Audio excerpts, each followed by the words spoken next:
at it as one step closer to being awesome.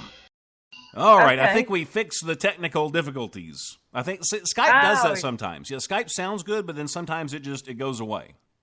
I was sitting here messing with stuff. I don't even know what I'm doing. Don't touch anything, Jenny. Stop. I thought, Chris, are you there, Chris? Don't touch nothing. I want you to sit on your hands. I basically am right anyway, okay, we're good. Now, I had asked you before we got cut off, I asked you, what do you prefer more, like the intimate approach of the acoustic, or do you like to electrify it all and you like the energy? Like, what's your favorite? You know what? It does depend on where it is and what we're doing. You know, and I know that sounds a little bit might sound a little bit confusing, but if there is my shows are high energetic shows. So, anybody that comes to them knows I'm all over the place.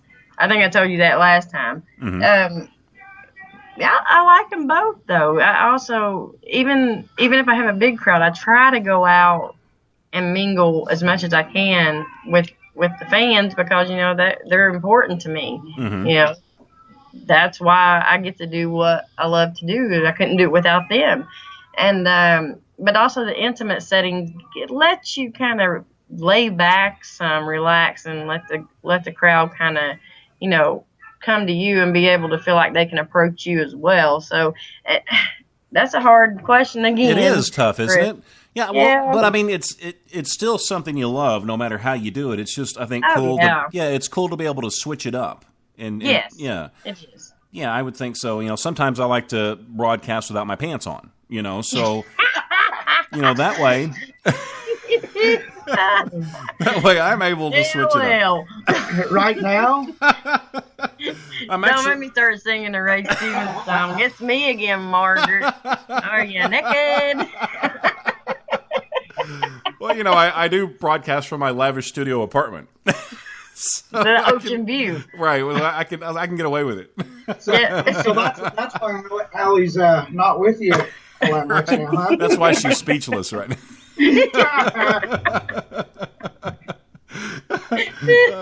Okay, now tell me. Now you wrote "Livin', Laughin', Lovin'," didn't you? Yes, I did. Okay, now do you have? And I know I asked you this last time, but I forgot. Do you have any co-writers, or do you write everything yourself? Everything right now I've written by myself now since Lamont. Him and I have met, and we're working on stuff together now. So we are co-writing together too. So we have some things coming up that I think everybody's going to enjoy. He's got his own thing going on too. He's a great songwriter, great entertainer.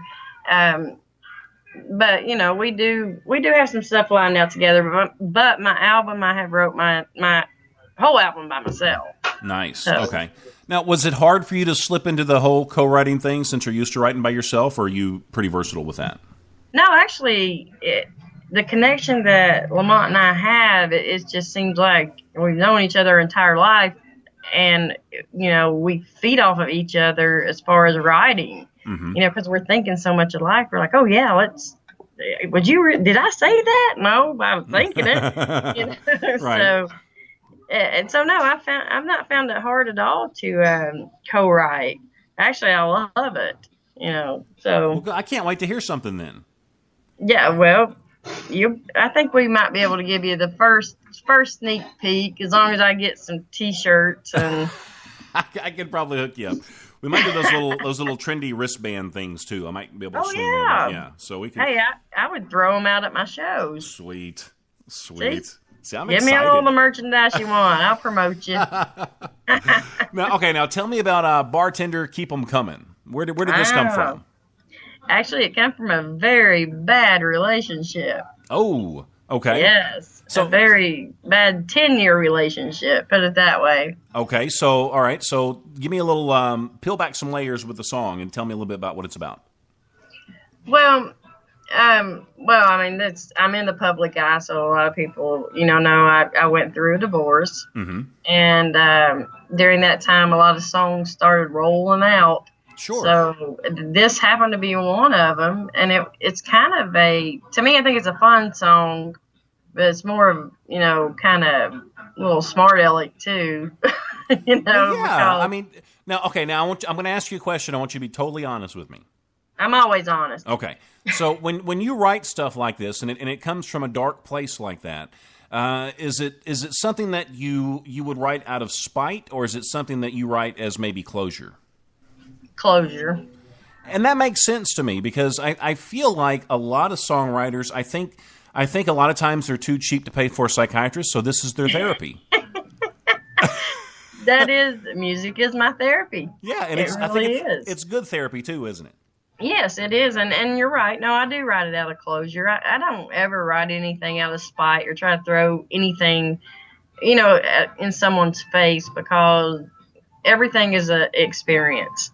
Mm-hmm. A lesson, some sort of experience, and music has always got me through. So, that is exactly why if I'm having a rough day, if I'm having a happy day, take a pen and paper and I'll start writing. Yeah, something good can always come out of anything. Well, yeah, and things like that. And the one thing with the Bartender Keep 'Em Coming song, we decided to keep it simple. Mm-hmm. As far as it's a little Western swing, and but we decided to keep it basically, with the instruments and everything. We just, want to keep it simple. Right, right. It's been a long time since you really hear something with, where you can actually hear the artist's voice, and, Mm-hmm. there's not a lot going on behind us. So, but that's why we did that. And it's a great song when you can keep it simple, but it also has such a deep meaning to it. And there's something, something really, I guess deep behind it. But then when you hear it, you kind of can't help but sing along with it. Yeah, that's a good mix. I hope so. Yeah, that's a great mix, and I do love the song. I've been teasing you with that, but I didn't want to tell you. Well, you are the first to have it. It's the first time it's ever been played. This is the first time it's ever been played anywhere? Yes. Oh, I feel extra special. Oh, sweet. Well, I saved it for you. Yep. So this is actually, the debut of it. So. All right, well, we're going to play it then, because if we don't watch it, we're going to run out of time pretty soon. So I'm going to play this. It's called Bartender Keep 'Em Coming. Jenny Lynn, very first time, right here on the Chris Tot program.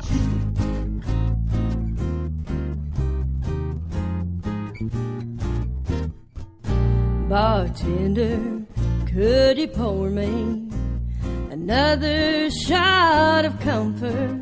I need to ease my troubled mind one way or another. He just up and left today, walked out and threw us away. So bartender, keep him coming until his memory fades. Well, I didn't see it coming. There were no warning signs, no talk about leaving, not a whisper of goodbye. As far as I could tell, everything seemed just fine. So bartender, keep him coming until he's off of my mind.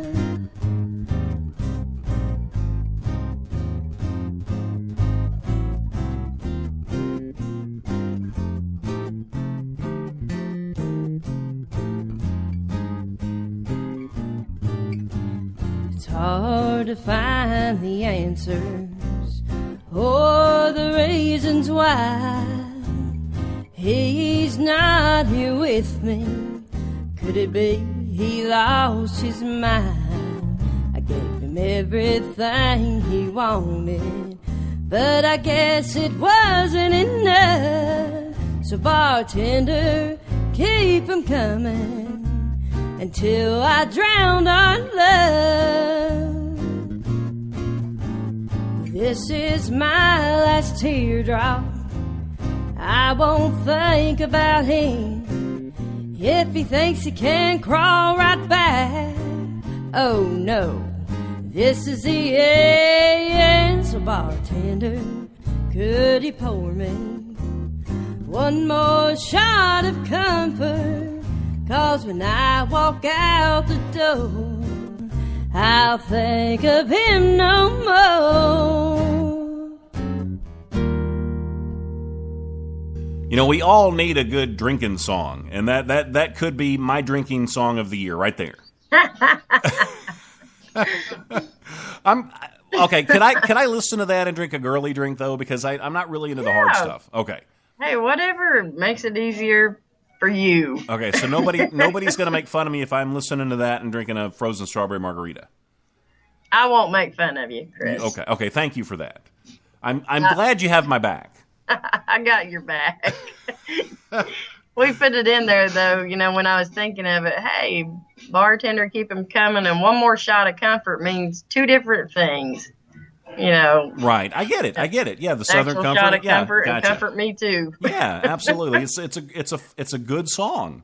Thank you. I appreciate that. Yeah, lyrically, I mean, you're on top of it. I mean, it comes naturally because it comes from a real place. Well, like I told you before, you know, I like to write things that people can relate to. You know, okay. I don't ever want you to. How am I going to say this? I don't ever want you to take your talent for granted, and I'll tell you why. Because it's hard, it's difficult to take something that's dark, dirty, stinky, messed up, confused, and turn it into something that's beautiful. And and that's what you've done with the song. Well, thank you. You know what? First, I don't take what God's given me for granted, because He's given me a gift.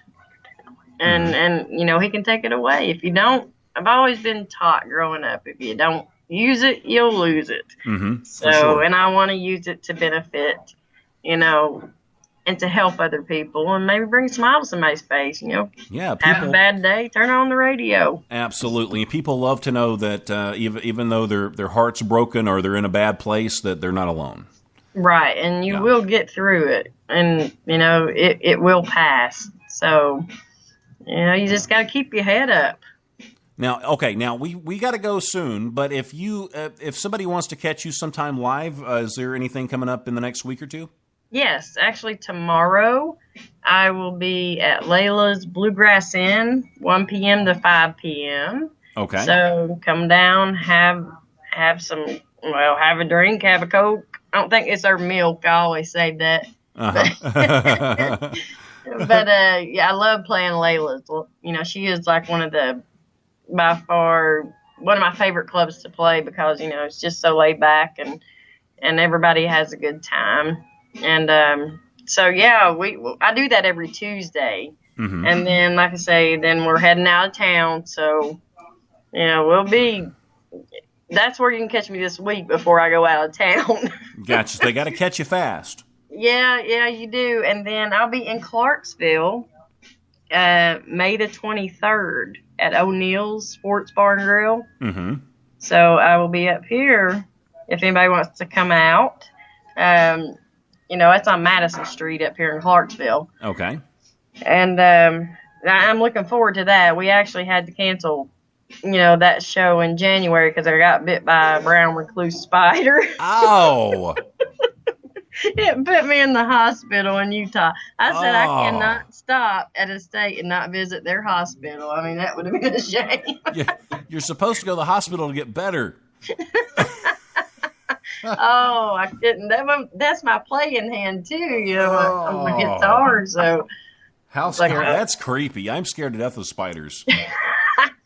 So is Lamont. If I'd have been there with Lamont, we'd have ran out of the room and been like, "Okay, Jenny, you're on your own." You know what though? His pet, he has a pet snake. I mean, we weren't able to bring him with. I'm scared of snakes, but I can adapt. He's over here laughing. He taunts you every day with his pet. Then he's been.